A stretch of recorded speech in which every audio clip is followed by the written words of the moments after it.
Gracias a la Fundación Mainel, a Jorge por contar con nosotros para este diálogo, que es una entrevista. ¿Una entrevista? Gracias a José María. Creía que era un diálogo, una filosofía platónica entre los platones y uno que pasaba por ahí. Bueno, nos lo vamos a pasar hoy bien, ¿eh? Seguro, ya empezamos animados. Bueno, el otro día en un texto leía que Pascal, a propósito de una pregunta, ¿qué es esta persona?, decía, es un punto invisible dentro de la enormidad del espacio. Pero si todo el espacio, si todo el mundo se precipitase sobre mí, sobre este punto efímero dentro de la aparente estabilidad del todo, si se precipitase sobre mí para aplastarme, yo soy más grande que él, porque comprendo lo que está sucediendo. Y leyendo esto, que no tenía nada que ver con la preparación del diálogo con José María, me acordé que hace 2 años estábamos trabajando para una ponencia que teníamos en Madrid justo antes del COVID y estábamos hablando del infinito y del humano y de lo divino, y hubo un momento que José María, que Iturralde dijo, ¿qué forma tiene el universo? ¿El planeta Tierra es el centro del universo? Sí, y yo también, porque parte de nosotros, de nuestra conciencia, que es la que hace que tú escribas y que hablemos y que hayamos construido casas. Hay otros seres que no llegan a esto. Somos la conciencia del universo conocido, que es muy limitado. Y entonces, acordándome de esta cita, pensé, qué maravilla, ¿no? Cómo la obra de Iturralde transita entre Pascal, entre la ciencia y el arte, y sobre todo cómo la obra de Iturralde nos amplía las preguntas. No se nos despierte las preguntas, sino que nos amplía las preguntas. A propósito de un concierto que hacía una cantante este verano, le hicieron una pregunta, le preguntaban qué es el arte y ella decía, no seré yo quien venga a explicar el arte. Las obras que más me han gustado han sido aquellas que no me han dejado indiferente. Entender el contexto de una obra ayuda a su comprensión, a llegar más a ella. Puedo estar frente a un polo y sentir su violencia, la agonía en cada trazo, y con eso simplemente sentirme reconfortada. Pero entender a la persona que había detrás de esas pinceladas salvajes y desesperadas ha hecho que me obsesione aún más con el artista que las había vomitado. Otras veces, alejarse de toda explicación hace que el cuadro, la escultura o la canción te coloque a ti frente a ti mismo. Te obligue a sacar lo que tienes por ahí, tus prejuicios, tus inseguridades, tus miedos. Y bueno, para mí José María es un creador de imágenes, de conceptos tan complejos y abstractos como el abismo, lo imposible, la cuarta dimensión, eclipse, Enso, lo sublime, el silencio. Y me parece una maravilla, porque es ese artista que transista entre el arte y la ciencia, que sus obras hablan por sí solas, pero que si encima tienes la posibilidad de tener un diálogo con él, como vamos a tener esta noche, todavía te despierta más, ¿no? El deseo de saber y el deseo de conocer, te amplía estas preguntas. La vida moderna nos ha empujado a un quehacer constante. Vivimos todo el día con una intensidad y con un ritmo que ha hecho que vayamos perdiendo esa vida lenta, pausada, y con eso hemos acabado con la capacidad de asombrarnos ante lo sencillo, que a la vez es tan misterioso, con el silencio, con lo que es el silencio, con el vacío, ¿no? Nuestra vida está como muy llena de ruido. Pero para mí José María es de esos hombres lentos, pausados, que no se ha dejado engullir por la rapidez de la vida moderna y que su admiración por la vida, por lo sencillo, le ha permitido convertirse en uno de esos sabios antiguos que se pasaba horas mirando las estrellas y que se maravillaba con ellas. Y su manera de acercarse a ese misterio y que hoy va a compartir con nosotros es a través de sus obras. Y un poco es lo que queríamos esta noche, coger esos conceptos, verlos a través de su obra y que él lo comparta con nosotros. Y antes de empezar, muy brevemente, 4 apuntes de la biografía de José María Iturralde, para quien no la conozca. Yo creo que hay una fecha muy importante para mí, porque fue la exposición en el IBAM en el año 99, que estábamos comentando antes, que fue, yo era recién acabado la carrera, trabajaba ya como crítico de arte en las provincias y me invitó y pude estar en esa inauguración, que fue un momento para mí maravilloso, personal, y en su carrera pues también un momento pues de reconocimiento de la ciudad. Es verdad que venía de antes, porque pues María es del año 42, Cuenca, una información que estudió en la Escuela de Bellas Artes de San Carlos, aunque ya tenía una gran pasión por el dibujo desde su infancia, desde los 16 años comenzábamos, ¿no?, dibujando, o incluso antes. Bueno, empieza a evolucionar, fue nombrado muy joven conservador del Museo de Arte Abstracto Español de Cuenca en el 66, pero manifestó un interés por la tecnología que bueno, le llevó a participar en los seminarios del Centro de Cálculo de la Universidad Complutense, donde se inicia, es un pionero, bueno, muchos lo sabéis, el trabajo en relación con la ciencia y con la matemática y con incluso los láseres, los ordenadores, bueno, con todo lo que es una tecnología aplicada al arte, hasta el punto que, aparte de ser miembro, ¿no?, fundador con Aguilera Cerny del grupo Antes del Arte, y de realizar esas figuras imposibles que son fascinantes, ahora veremos algunas. Sobre todo hay también un punto importante en su estancia en Estados Unidos, en el MIT, en Massachusetts. El MIT necesitaba de artistas que dieran imagen a esas cosas que estaban investigando y que pues María supo plasmar, y que permitió traer la modernidad a Valencia después de esa experiencia. Y a partir de ahí comienza todo este camino entre el conocimiento técnico, humanístico, científico y artístico que se da en su obra. No la voy a adelantar porque lo vamos a ir viendo, ¿no?, en ese proceso evolutivo que nos lleva hasta este último, hasta el Premio Nacional de Artes Plásticas del año 2020, siendo además, porque además ha sido así, un pionero en la utilización del láser, de la holografía y de otras herramientas, ¿no?, aplicadas al mundo del arte. Y yo creo que con esta presentación, ¿no?, biográfica y afectiva, pues podríamos empezar a este diálogo a partir de una serie de conceptos que son sobre los que has ido trabajando. Si te parece, José María, empezamos. Muchas gracias. Un pequeño aviso. Me apuntan que me quite la mascarilla, que no cunda el... Que no cunda el ejemplo. Porque si no, no se me oye. La voz. No sé si se me oye. Perfectamente. Desde el fondo que se me oye, por ahora. Bueno, muchas gracias. A ver, bueno, pues hemos organizado este diálogo a partir de unos conceptos que van hacia cada vez una mayor abstracción, ¿no? El primer concepto lo he traído un poco por curiosidad, porque preparando este diálogo nos hemos sorprendido con una faceta de José María que desconocíamos, y era su faceta de performero y su admiración por Duchamp. Entonces, aunque luego lo que trabajemos sí que sea todo lo que es la obra pictórica, sí que me gustaría que nos contases un poco esta primera etapa que fue tan novedosa y tan revolucionaria aquí en Valencia. Vamos poniendo algunas imágenes. Bueno, sí. De todos modos, fueron solamente, digamos que un par de años.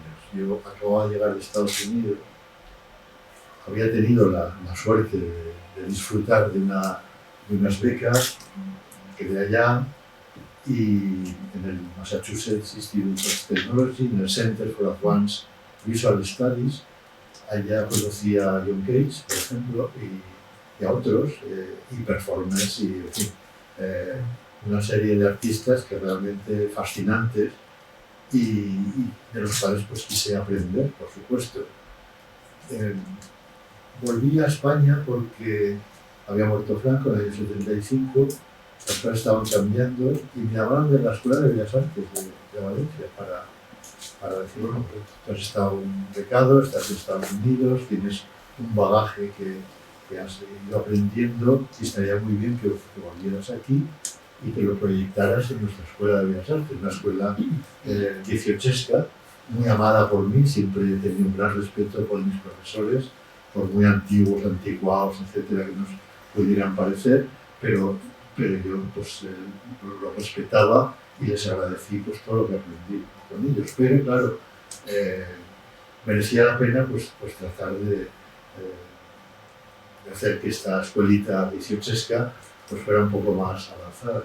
Yo vine cargado pues, con láseres debajo del brazo, con fibras ópticas y con una serie de ideas y de conocimientos que había ido aprendiendo allá y algunos de los cuales los intenté aplicar. Entré en Bellas Artes como profesor en un curso en el que estaban una serie de que luego han sido algunos muy reconocidos como Juan Luis, Vicky Civera, que estaban encantados porque claro, yo llegaba con cosas muy frescas, ¿no? Muy novedosas.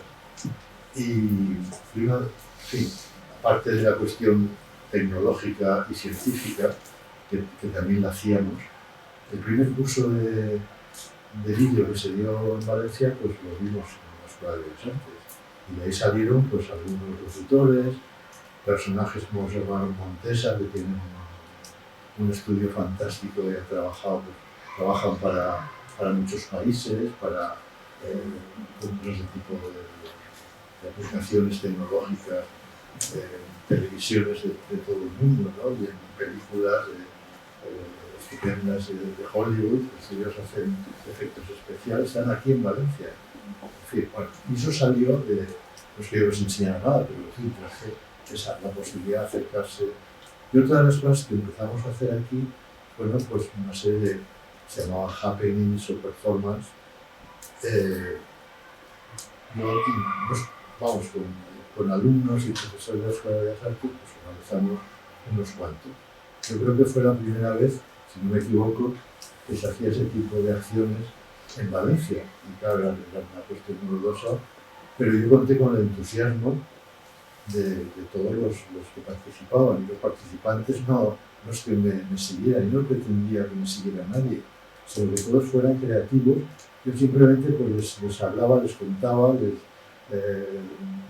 las clases que daba pues, no era para enseñar, sino simplemente para enseñar, mostrar lo que se hacía por el mundo, ¿no? para actualizarnos un poco. Y de ahí surgieron varias performances, por ejemplo, pues la inauguración del Museo de Arte Moderno Obsolescente, Decadente, en Rubín, el Museo Paleontológico, lo convertimos en un Museo de Arte Contemporáneo, ¿no? Y todos actuábamos y luego pues esto pertenece a la fotografía de uno de los participantes en una de esas acciones, se llamó Viaje en Trenet. Fuimos a la estación de Trenet, que ahora pues ya no sé, ya no saben ustedes ahí, pero no sé si saben tranvía o nada. Pues salían los Trenets y nos fuimos a la Malvarrosa en el Trenet. Vino mucha gente, teníamos que participar cada uno de nosotros creando un personaje el que quisiéramos. Y uno pues venía de fontanero, otro era pues otra cosa. Llenamos el tren con personas que no tenían que parecer, no teníamos que disfrazarnos, sino simplemente adquirir la personalidad, otra personalidad y actuar muy bien y que no se notara, vamos, la gente pues actuaba y eso creó una atmósfera muy real, muy extraña, ¿no? El tren se llenó, tanto se llenó que en la estación pues no querían salir con tanta gente y pusieron otro tren. Entonces eso fue creando situaciones muy curiosas, muy extrañas. Y luego los pasajeros reales, pues interactuando con nosotros, pues no sabían qué pasaba, ¿no? De repente se había llenado aquello. Nos fuimos hasta la Malvarrosa, en las paradas bajábamos, subíamos y cada uno pues interpretaba su propio papel. Llegamos a Barbarossa, la recorrimos, fuimos andando hasta el puerto, cogimos un barco, aquellas golondrinas que había. Entonces una pareja, cuando salimos fuera del puerto un poco, pues le dijimos al que llevaba el barco que, como era el capitán del barco, tenía la capacidad de casar a una pareja. Y entonces él no supo qué hacer y al final los casó. Ese tipo de cosas hacíamos, pero lo hacíamos muy seriamente. O sea, Que hay una constante en tu obra que se inicia un poco con las performances, no, que es como llevar como bueno, al... que conste que esto no fue el principio de mi No, ya, pero... Esto ocurrió después de una serie de etapas anteriores, por ejemplo, la que habéis citado, el Centro de Cálculo de la Universidad de Madrid, antes del arte, todo muy serio, muy científico, muy cientifista y no nada de... Bueno, pues el camino no va a ser cronológico. Bueno, van a ser... pero bueno, que conste que no, yo no empecé con esto. Fue una etapa que de alguna manera no era solamente la curiosidad que yo tenía porque hiciésemos este tipo de acciones, sino también por modificar un poco las actitudes y el ritmo de nuestra Escuela de Bellas Artes. Y claro, fue muy bien acogido por el personal, los jóvenes, los alumnos estaban encantados. Luego las cometas y construíamos y al mismo tiempo yo hacía las cometas, probábamos, hacía otras cosas. Y en fin, se trataba de ser muy creativos y de aprovechar todo, la calle, ¿no? Hubo otra performance que se llamó Estética Cibernética Neopositivista. Fue una conferencia pública que dimos para la gente de la calle, ¿no? Se titulaba así porque, claro, era un título terrorífico, Estética Cibernética Neopositivista, para que el pueblo, la gente, era la época inmediatamente después de la muerte de Franco, todo el mundo estaba muy politizado, se hablaba mucho del pueblo y aquello resultó fantástico en la plaza de la Virgen. No sé si alguien ha conocido. Fue una época en la cual hay un día en primavera que ahí se reunían a los enfermos del País Valenciano, llegaban allá de todo el País Valenciano, enfermos y se reunían en la Plaza de la Virgen, venían en parihuelas, venían camiones de la Cruz Roja, venían de todo el País Valenciano. Y no es que se hicieron a ver, se hacía a menudo, todos los años. Y luego los trasladaban a la plaza de la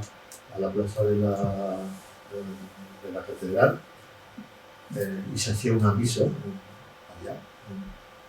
Y luego se los llevaban a Lourdes para ver si se curaban en trenes, ¿no? Que salían de aquí de la estación, no en varios trenes.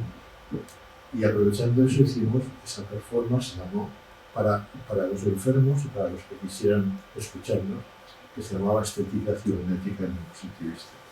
Es muy complejo de contar, no sé seguimos, sino que como tenemos varias... Pero vamos.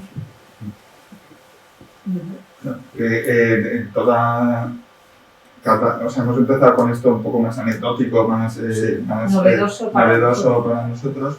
Luego hay toda una constante en tu obra de búsqueda.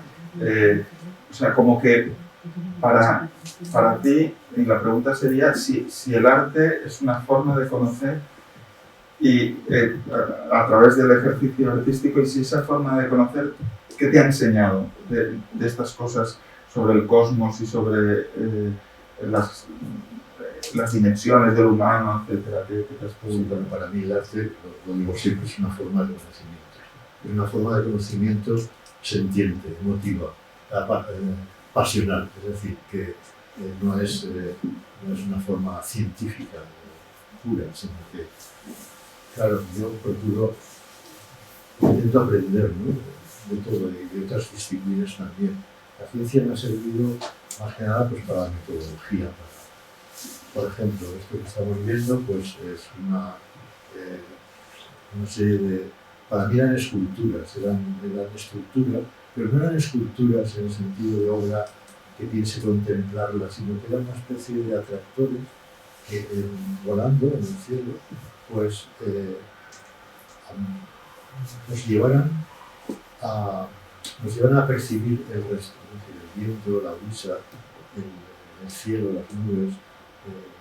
Esto fue una época, años 76, 77, hasta el 78, que participé en la Bienal de Venecia con esta estructura, volantes. Trabajaba también con alumnos de Bellas Artes que me ayudaban, que venían y volábamos todo esto y hacía exposiciones en el aire. Eran figuras muy geométricas, evidentemente, a base de cubos, de cubotaedros, octaedros. Y todo esto pues, forma parte de mi bagaje, ¿no? de mis estudios, de la inquietud que sentía por entender el espacio, por entender Y como forma de conocimiento, ¿qué te ha enseñado? O sea, ¿qué has aprendido gracias a este ejercicio como artista? Bueno, este ejercicio y todos los ejercicios Bueno, la vida permanente. Pues no sé si he aprendido algo, espero que sí. Bueno, pues, por ejemplo, en el arte, para todos los artistas, aquí tengo algunos artistas estupendos, compañeros. Entonces, los elementos expresivos que utilizamos son forma y color, fundamentalmente, los pintores, el volumen, la tridimensionalidad para los escultores, el espacio, el tiempo, etc. Entonces, por ejemplo, la idea del espacio pues, ha sido una constante de estudios por parte de los artistas de todas las épocas. ¿No? En el Renacimiento, pues el espacio era una especie de ámbito, de recinto como el que estamos, donde había pues personas que colocaban elementos y organizaban, componían en ese escenario, ¿no? Era como un escenario. El espacio ahora pues, es una especie de... Para otros el espacio era un vacío, ¿no? Actualmente el espacio no es un vacío, es algo que está lleno de energías, de partículas que aparecen y desaparecen.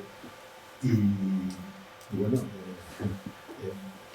esos conceptos trato de aplicarlos no en el sentido de una ilustración, yo no quiero ilustrar ninguna idea o lo que voy aprendiendo, sino trato de proyectar la emoción que siento ante el hecho de ir reconociendo cómo son las cosas, cómo es ese espacio. Por ejemplo, el espacio tridimensional en el que nos movemos, el espacio renacentista, el barroco, etc.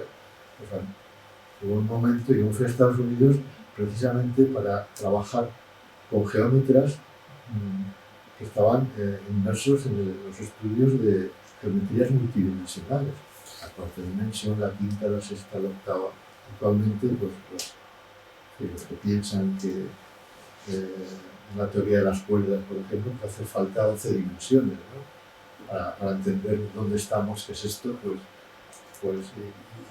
cómo es la materia, en qué consiste la materia ínfima, ¿no? Las partículas son una especie de cuerdas según unas teorías, pero para poder demostrar todo eso hace falta 11 dimensiones.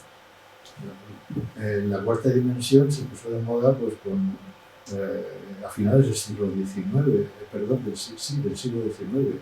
Matemáticos como Lobachevsky, Gauss, etc. Y luego pues, muchos artistas, incluso el cubismo, por ejemplo, en cierto modo, pues tenían ideas a veces muy místicas. Ouspensky, por ejemplo, que era un filósofo místico ruso que viajó por Asia y escribió un libro sobre la cuarta dimensión, ¿no? Tal y como lo entendían. Era una forma de comprensión que digamos, trascendía nuestra tridimensionalidad y lo llevaba a un ámbito más espiritual. Y era muy interesante porque este Ouspensky nos influyó, Kandinsky influyó en muchos artistas de aquella época. Pavlovsky, Madame Blavatsky, esta famosa teósofa, ¿no? Pues también influyó en muchos artistas. O Kiev de Hartmann, que vivió en París. Son personajes que estaban entre la mística, la religión, y teorías que influyeron mucho en Montreal, por ejemplo, toda esta gente, y también me ha interesado pues, comprender un poco esa diferencia. Quiero decir que el estudio de la multidimensionalidad estuvo muy de moda a principios del siglo XX, entre algunos artistas. Yo luego seguí, pero con científicos muy sólidos, ¿no? En Estados Unidos. Y bueno, tengo trabajos en ese sentido, toda la cuestión de las figuras imposibles, y quizás veamos alguna aquí, que son de los años del 68 pues todo esto tiene que ver con el intento de estudiar redes espaciales multidimensionales. Esto no es una figura imposible exactamente, esto puede ser, en fin. Toda esta serie era para mí una manera de acceder a esos aspectos que podríamos considerar que forman parte de la realidad. Nuestra realidad espacial no es estrictamente lo que nos parece, sino que va más allá, exactamente igual que es lo que la humanidad ha ido aprendiendo y proyectando en el conocimiento general. Y en el arte, pues de alguna manera yo quería también ir más allá de lo que habíamos aprendido pues, desde el Renacimiento, prácticamente ese escenario en el cual se colocan elementos, personas o objetos o forma, pues no era estrictamente ese espacio tridimensional, sino que podía tener más dimensiones. Es un poco tratar de entender la realidad. El arte también es para mí lo mismo que la geometría, es una herramienta de acercamiento a la realidad. La geometría es una invención humana, es algo que nosotros describimos el mundo de alguna manera, los que estudiamos estas cosas, pues a través de la geometría. Lo reducimos, como hacía Cézanne, pues a conos, cilindros y esferas. Pero actualmente esa geometría ha cambiado. Cuando hablamos de geometría, pensamos en algo muy frío, en esa geometría euclídea, pitagórica que hemos estudiado, que entonces tenía más sentido, porque simbolizaba muchas cosas, y entonces era más humana. Luego pues, se convirtió en algo muy frío, ¿no? Y bueno, y actualmente esa geometría pues, ha variado. O sea, las partículas elementales funcionan de una manera que no se conocía entonces. Y bueno, y el mundo y el sistema solar y la galaxia y el universo en el que estamos es nuestra casa. Tenemos un universo, a lo mejor hay más. Y bueno, decimos que la Tierra es nuestra casa, pero nuestro sistema solar forma parte de nuestra casa, nuestra galaxia. Nosotros giramos en torno al centro de esa galaxia, arrastrados por el Sol a gran velocidad, además. Y nuestra galaxia está girando y acercándose a otra, que se llama Andrómeda, con la cual pues, sabemos que va a interaccionar dentro de ¿no? Sabemos cuándo y qué va a pasar. En fin, todos estos saberes que a mí me fascinan, pues de alguna manera trato de proyectarlo, como he dicho antes, pues trato de proyectar la emoción que siento ante todo esto. Además también hemos pasado antes que había otro concepto que habíamos traído en unas obras, que es el equilibrio. De lo que leí que tú comentabas, que del equilibrio lo que te interesaba no era exactamente la composición tradicional ni el equilibrio, sino el desequilibrio. La contradicción que es buscada, porque me interesa enormemente la reacción psicológica del espectador. Entonces, esto lo había visto aquí cuando hablabas del equilibrio, también en las reacciones o la tensión que se generaba cuando hacíais happenings, que te interesaba también ese desconcierto en el espectador, sí. Y en las figuras imposibles también, ¿no? Hay como una constante en ese generar... Lo imprevisible, en fin, lo que nos sorprende, pues porque no estamos acostumbrados. Claro, hablando del equilibrio, la simetría, por ejemplo, pues la simetría, tal como la entendemos, es una simetría especular, pues nosotros somos simétricos, pero a la vez sabemos que no somos simétricos. Si hacemos una foto de una parte de la mitad de la cara y ponemos simétricamente la otra, pues queda horrible, ¿no? Nos falta algo.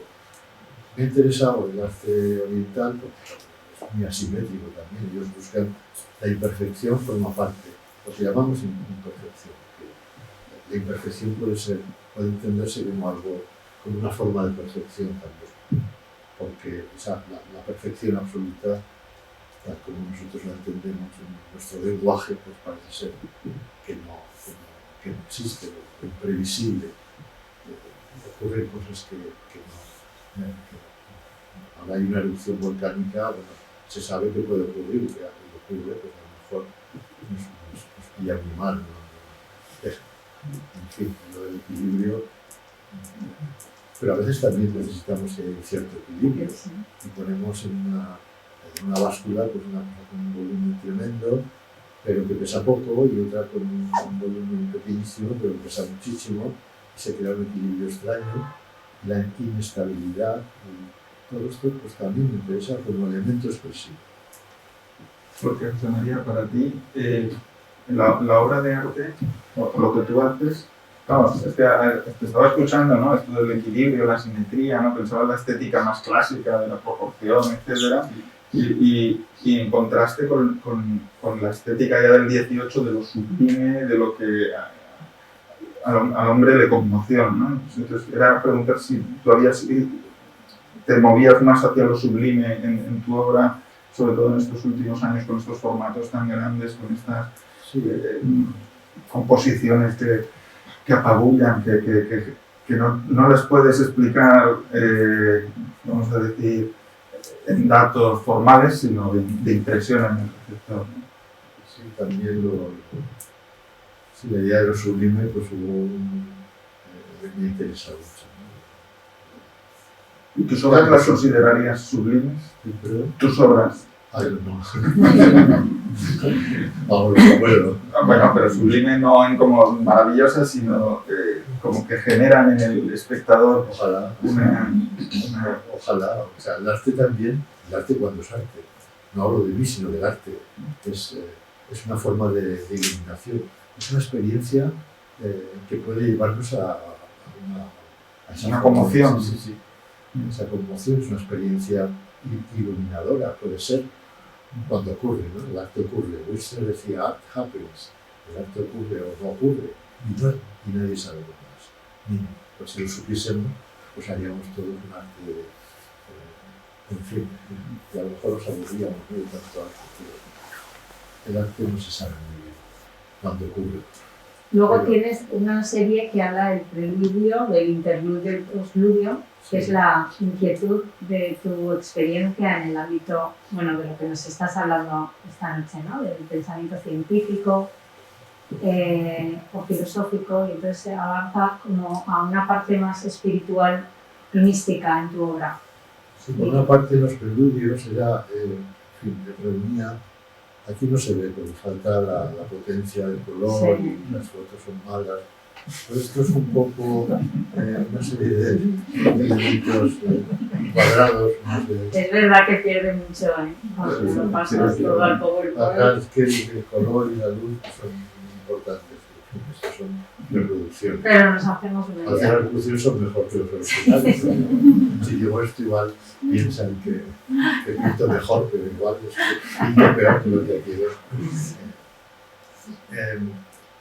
aquí veo. Esos cuadrados los reuní en esa serie que llamé Preludio, que ha aparecido antes. A lo mejor convenía, pues, quedarse una vale, aquí. Por ejemplo, sí, una serie de. Está normalizado preludio, interludio, postludio. Sí, esto se parece un poco a la obra del cuadrado sobre el cuadrado de Joseph Andres, ¿no? Que tiene mucho que ver, yo lo llegué a conocer. Pero aquí, pues, no están dentro de un cuadrado, de un ámbito cuadrado, es un rectángulo, ya rompe un poco esto que decíamos antes de la simetría, y los mueve. Es un movimiento lento, pausado, pero se va moviendo. Y hay como un comienzo luminoso, como otro cuadrado luminoso que quiere modificar todo esto que está ocurriendo ahí, en ese movimiento de los elementos cuadrados. Bueno, cuadrado simboliza la Tierra, en 3 dimensiones es el cubo para Platón simbolizaba la Tierra, un imperecedero, algo, eso tan imperecedero y tan estable, pues ahora ya no lo es, porque la Tierra pues, es una especie de una nave espacial esférica que va a mucha velocidad girando, tiene distintos tipos de giros, en torno al Sol, en torno a su eje, se balancea y corremos mucho en torno al centro de la galaxia.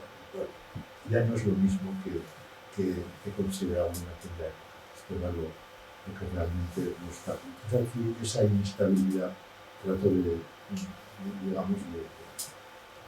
establecerla, ¿no? En esta serie de preludios también hay un intento musical, ¿no? La música, pues me gusta muchísimo, mucha música, y quería darle también un sentido para agilizarlo seguramente, porque encontraba lo que hacía muy pesado. Y otra de las cosas que me interesaba era ver qué ocurría con esta geometría a la cual yo estaba como atado. Y empecé a, en fin, no sé si en la siguiente diapositiva, bueno, aquí esto le llamé interludio. Entonces aquí ya hay, ese cuadrado empieza a diluirse en una especie de fondo. Esto tiene mucho que ver con Malevich. Aquí no se nota mucho, pero bueno, en otros se nota más, que ese cuadrado está inclinado como algunos cuadrados de Malevich, que es uno de los artistas. Y luego en el centro, que no se ve, pues hay un cuadrado que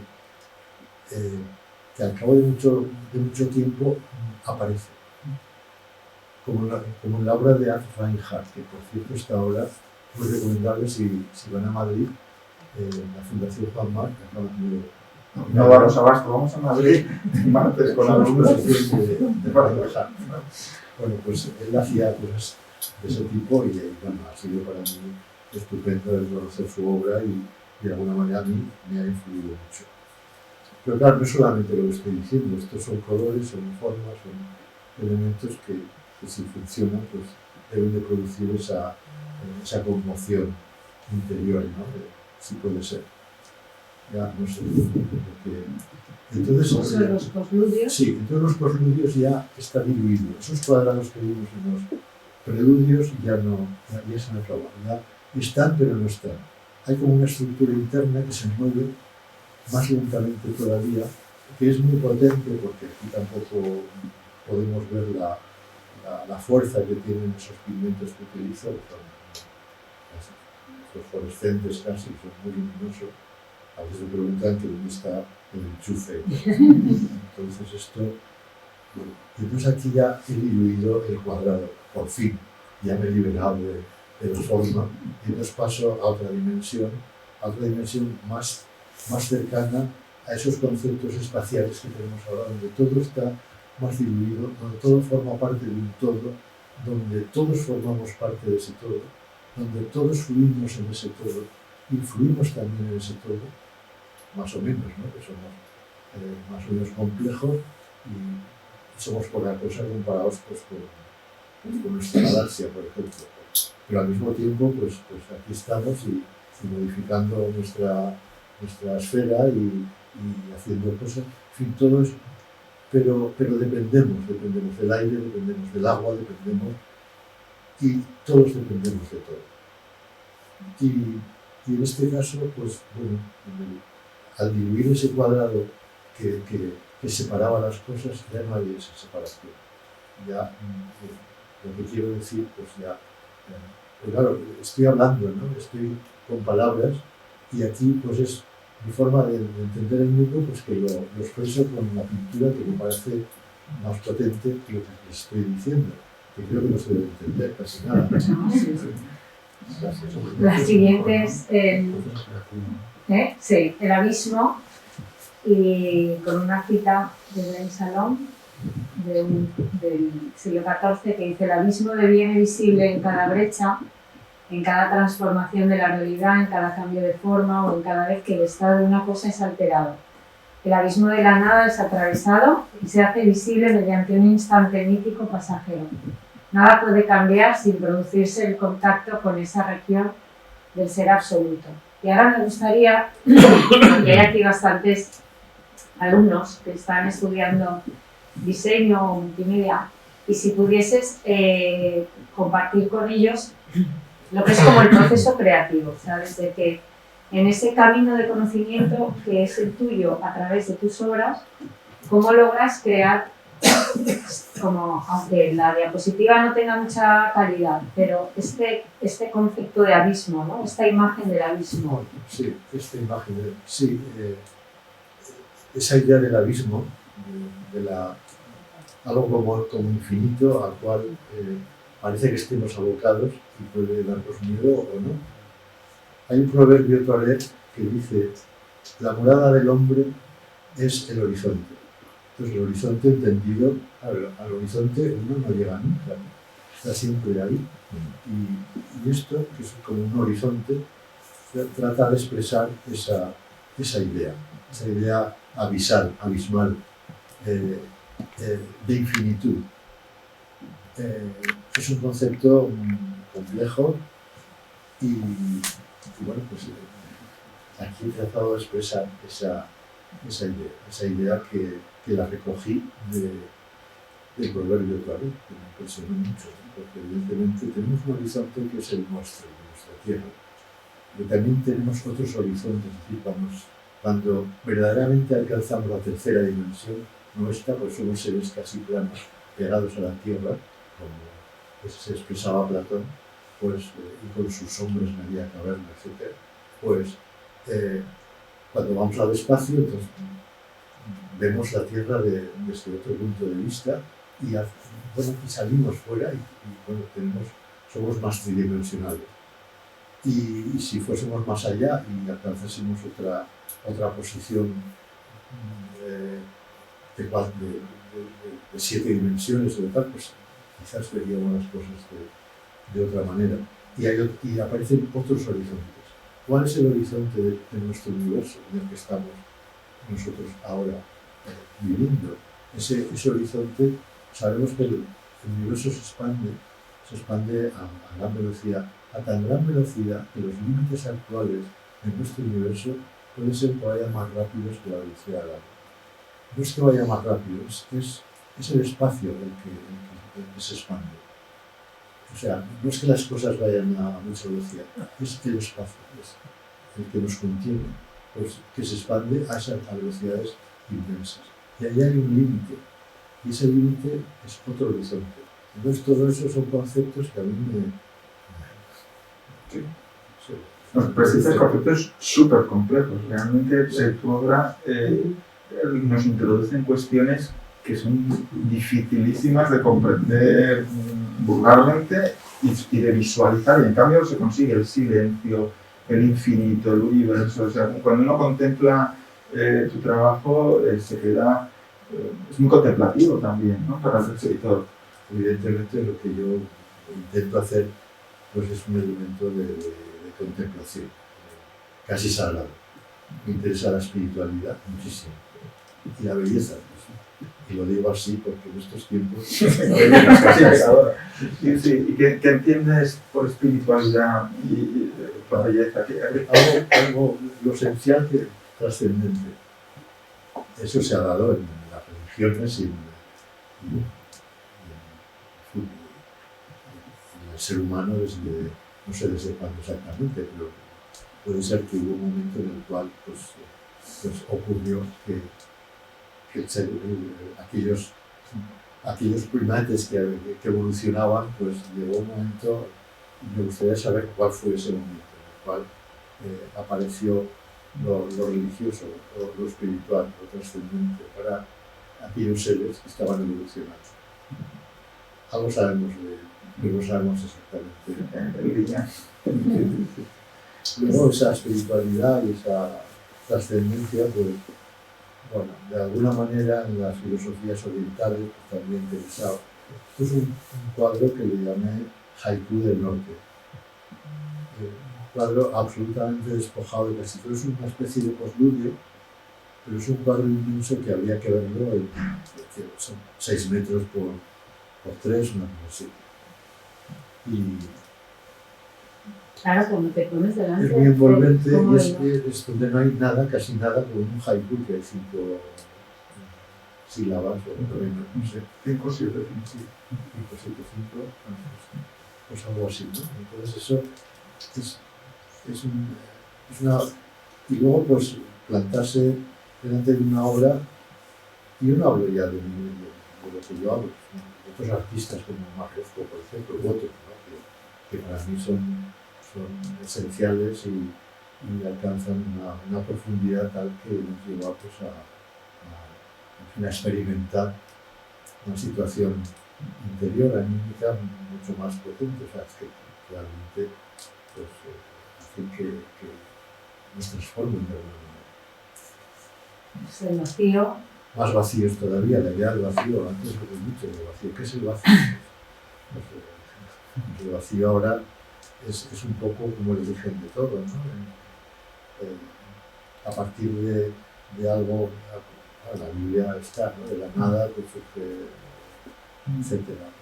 Y en otras filosofías, pues también, bueno, filosofías o religiones, a partir de una nada, pues surge algo, ese comienzo. Luego la serie de eclipses, que son también tan impactantes, ¿no?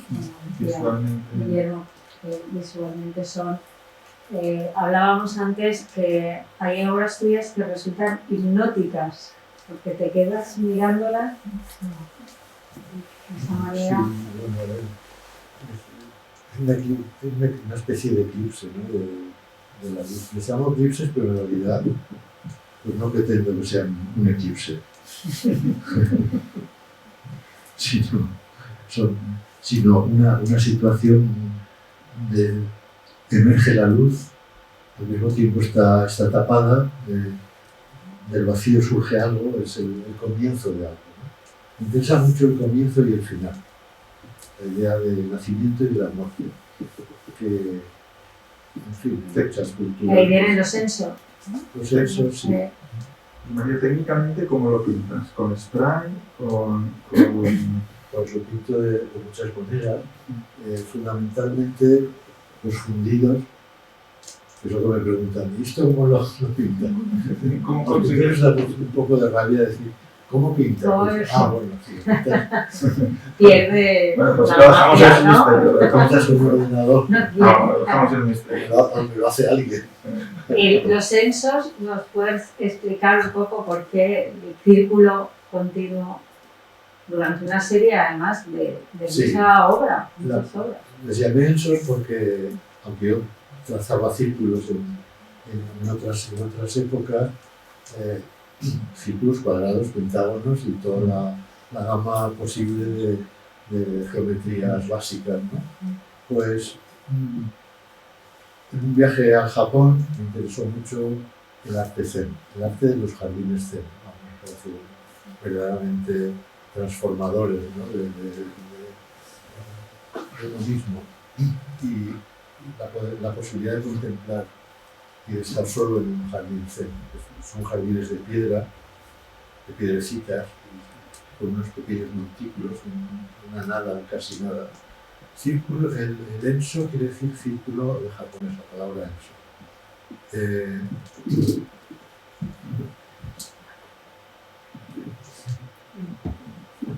Vale.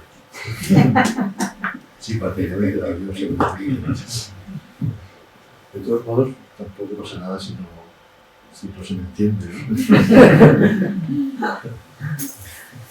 Pues enso quiere decir círculo en japonés, pero para ellos es un símbolo, fundamentalmente. Se utiliza en caligrafía, por supuesto, pero no es una letra, quiere decir círculo, pero tiene unos significados que van más allá de la pura caligrafía. Y para ellos significa la infinitud, pero significa también la elegancia y la fuerza y la iluminación. Y esa idea de infinitud, también en Occidente, un círculo tiene ese significado, es una figura geométrica básica, sin principio ni fin, en muchas culturas, pues, occidentales también, tiene un centro. Ese centro pues significa el espíritu, donde está el espíritu, ¿no? Y luego pues lo que es la circunferencia es como el alma que infinita, que te lleva al infinito, etcétera, hacia ese tipo de simbología me interesa. Esto está más cerca de esa visión zen. Lo que pasa es que yo soy occidental y no soy capaz de comprender, ni de entender, ni de practicar perfectamente pues, esa forma de entender el mundo que tienen ellos. Pero sí que me apasiona, pues, por ejemplo, los haikus y los dibujos. Los enso se trazan con un pincel cargado de tinta, se trazan en Japón, ¿no? Y de un solo trazo, que a veces está cerrado y a veces está abierto. Si está abierto, pues significa como que tiene como más posibilidades, ¿no? Que puede ampliar esos conceptos, se pueden ampliar y llevarlos a otras dimensiones. Y en muchos casos se utiliza como un ejercicio espiritual diario, trazar un enso, un círculo, un pincel, de una sola pincelada. Bueno, en este caso pues es mucho más occidental, está hecho con un compás, pero luego hay una luminosidad que me acerca también a esa visión que tiene uno tiene. Y me aleja un poco, no es que me aleje, que sigo siendo occidental, pues, a lo que, bueno, luego pues, en fin, hemos visto un semicírculo también, es como un enso pero muy abierto, ¿no? Este se llama Serene por la luna, la luna, no es la luna. El ocaso, se insiste en... He titulado algunos cuadros. Hay un haiku que me gusta mucho, que es, lo voy a decir, creo que es de Buson, que dice, el viejo camino ya nadie lo recorre, solo el ocaso. Pues eso me impresionó y lo pinté ocasos, ¿no? Tengo un estudio, que bueno, ya no lo tengo, ahora estoy trasladándome, pero todos los días voy a ese estudio y procuro ir andando, por ir en coche, en bicicleta, pero prefiero ir por ese camino que es de tierra hasta el estudio, ¿no? Y a veces voy por la tarde bueno, va más gente, pero me gustaría que no fuera nadie más que el ocaso, ni siquiera yo. Pero me recuerda un poco ese recorrido, ¿no? de algo abandonado y el ocaso no sigue recorrido, es ese haiku. Entonces he pintado ocasos, esto es un horizonte. En una serie estuve durante varios años haciendo horizontes. Creo que José María, tú has hablado ahora de bueno, pues tu estudio que está arraigado, estaba en Alboraya, pero a la vez tu obra es internacional, o sea, tú expones fuera de Valencia fundamentalmente, y en esa dimensión internacional de tu trabajo, esta obra dialoga con obras de otros artistas, es una singularidad dentro del panorama mundial, como A mí me interesa mucho el diálogo con el arte, ¿no? Y a mí me gusta ver y me imagino estos cuadros, pues al lado de un cuadro de Giotto, por ejemplo, o al lado de un cuadro de Caravaggio, ¿qué pasaría, no? Si se hunde, si no se hunde, ese diálogo con otras épocas y, por supuesto, con los artistas de mi época. Aquí hay un gran pintor que se llama Javier Chapa, que a mí me ha enseñado muchas cosas y ha influido en mí. Bueno, yo tengo un cuadro en la Real Academia que está junto a él y es estupendo, un honor para mí.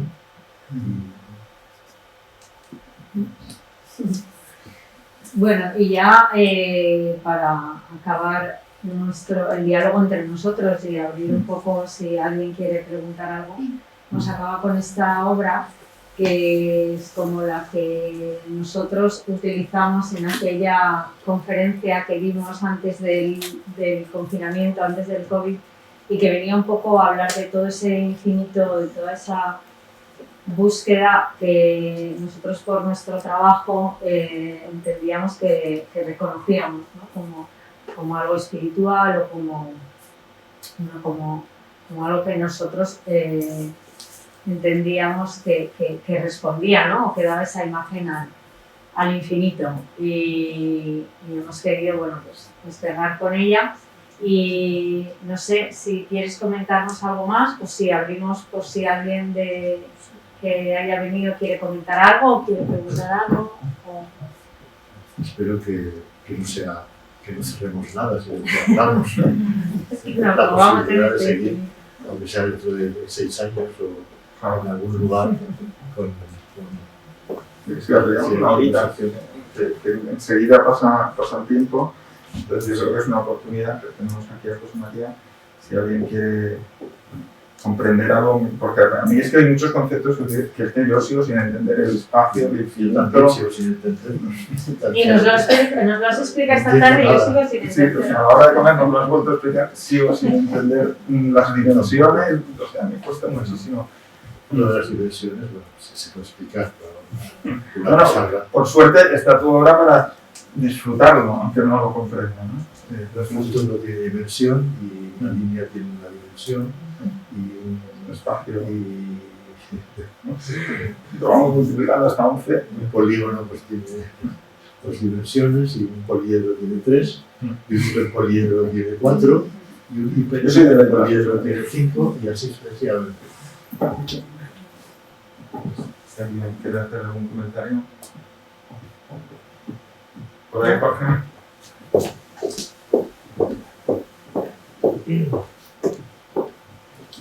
Señor Todo, María, nuevamente muchísimas gracias, ha sido apasionante. Quería preguntarte por tu dimensión docente, que es algo a lo que le has dedicado muchos años y que nos has dado a entender que en parte de tus procesos creativos involucrabas a tus alumnos y participaban en ello. ¿Qué te ha enseñado a ti la docencia? Sé que no tiene mucho que ver con lo que venías comentando, pero ¿ha alimentado la docencia tu aspecto creativo personal? ¿Dirías que de ahí ha habido miradas nuevas o preguntas nuevas a partir de tu experiencia docente? Que Absolutamente sí, yo creo que he aprendido mucho más de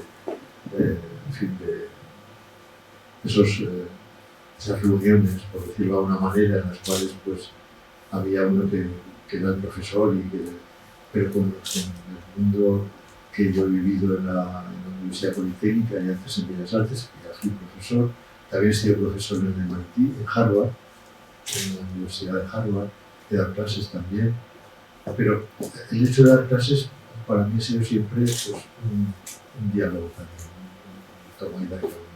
Yo he aprendido mucho.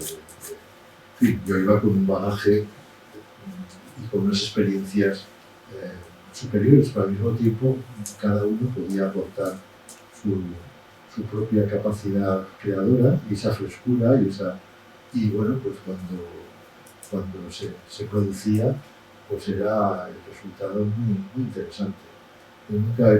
Yo nunca he pensado que podía enseñar nada, de verdad. O sea, siempre he pensado que bueno, pues, lo que yo había recogido a lo largo de mi vida, el tiempo que yo pues, aparecía dando clases, pues lo contaba, pero al mismo tiempo yo recibía un feedback constante, ¿no? Yo creo que he aprendido, siempre lo que les transmitía era la posibilidad de participar con el poco, mucho bagaje que tuviera y hacer lo que pudiera a nivel creativo. Claro, había cosas de tipo técnico que no conocían y se lo decía. Por ejemplo, ¿cómo pintas esto? Pues se lo cuento, ¿no? Con una brocha, con hago fundidos en plan clásicos, lo que se hacía antes con pinceles de abanico, pues ahora lo hago con brochas muy anchas, lo fundo así, luego le doy una veladura con pistola o con brochas y luego lo barnizo y mira cómo se barniza y yo lo barnizo así o asá, por ejemplo, ¿no? y el barro tenso pues de esta manera, ese tipo de cosas puramente técnicas que también tienen su sentido expresivo, ¿eh? Porque, Y físicamente, con los tamaños tan enormes de las obras, eso es un reto también. es un reto físico a veces porque tienes que correr para lograr esos fundidos, y sobre todo si pintas con pintura acrílica, que se seca enseguida, pues tienes que ir corriendo, ¿no? De un sitio a otro. Y si los cuadros son altos, estás subiendo a un andamio, pues tienes que estar muy ágil, muy joven, como yo, y correr de aquí para allá. Porque son cuadros de 6 metros incluso. Sí. Por ejemplo, ese haiku mide 6 metros de largo. Y luego tienes que empezar con una banda pintando por aquí, y cuando llegas allá, si no vas muy a prisa, ya se te ha secado. Y si está muy alto, eso lo haces sobre la plancha de un andamio. Entonces ahí tienes que utilizar pues esas capacidades. Y ahora que hemos podido ver un poco un recorrido de lo que ha sido tu obra, se podría decir que partes como de una inquietud por un saber científico y que evoluciona hacia una inquietud más espiritual o más mística. Es que, bueno, como mi formación es de pintor de la Escuela de Bellas Artes del siglo XVIII, yo no me puedo decir, vamos, ni soy matemático, ni soy geómetra, he practicado un poco algo de esas disciplinas, pero de una manera pues relativamente, claro, pero son los conceptos que más me han interesado de esas disciplinas. Y luego mi relación con personas que sabían mucho, ¿no? A quienes he acudido para preguntar, para aprender, y todo eso pues, forma parte de ese bagaje, pero siempre pienso que los que tenemos una formación como la mía, como la de la mayoría de los que hemos estudiado Bellas Artes, pues tenemos unos límites y unas posibilidades. Me ha interesado de siempre pues el establecer una especie como de estructura interna en los cuadros muy sólida, muy pensada, muy organizada. Y a partir de ahí, pues ir soltando todo esto y convertirlo en los ángulos rectos, modificarlos para que fuera más expresivo. Las líneas rectas, pues es una línea recta, porque he pensado que es una curva de radio infinita, por ejemplo, que para mí tiene más sentido que no existen líneas rectas en el universo. Para ir de un sitio a otro tienes que dar vueltas. Como los jardines japoneses, que los puentes no son así rectos, sino que son, pues tienes que dar una vueltecita por ahí para llegar al otro lado. Y es más interesante, más emotivo. Y al final es la emoción que me interesa. El conocimiento se entiende, que decía Zubin, ¿no? Filósofo vasco. Eso. Y luego leíamos en tu biografía que, no sé si dicho por ti o que otros lo habían comentado, que fue cuando estuviste en Estados Unidos donde se te despertó como esa inquietud no solo artística, sino también como un diálogo siempre con la cultura, con la ciencia, con la filosofía, porque era allí donde tú se te había como despertado esta mirada sobre la realidad. Que aquí en España no sucedía eso, no sucede ese diálogo. Sí, no sé, vamos, digamos, si he dicho yo eso, no lo sabía. Y siento de mí mismo, porque aquí previamente, aquello de Antes el Arte, por ejemplo, que fue un intento de aproximarnos a las metodologías científicas, porque el arte en ese momento que era un poco como el final de una época dedicada al expresionismo abstracto y figurativo de la generación anterior, que era Villares, Saura, Canoar, Tapies, etcétera, pues admirados y admiradísimos, pero que al mismo tiempo, pues eso se había extendido, que había llegado pues, un momento en el cual nosotros pretendimos volver al orden. Esa idea del orden y caos, pues esa especie de elemento pendular, como se mueve el arte muchas veces, pues como que todo el mundo se vuelve constructivista, otra vez todo el mundo se vuelve expresionista, en otro momento pues todo el mundo con ese tipo político, o feminista, en fin, son etapas que pasamos. Y ya lo sé todo.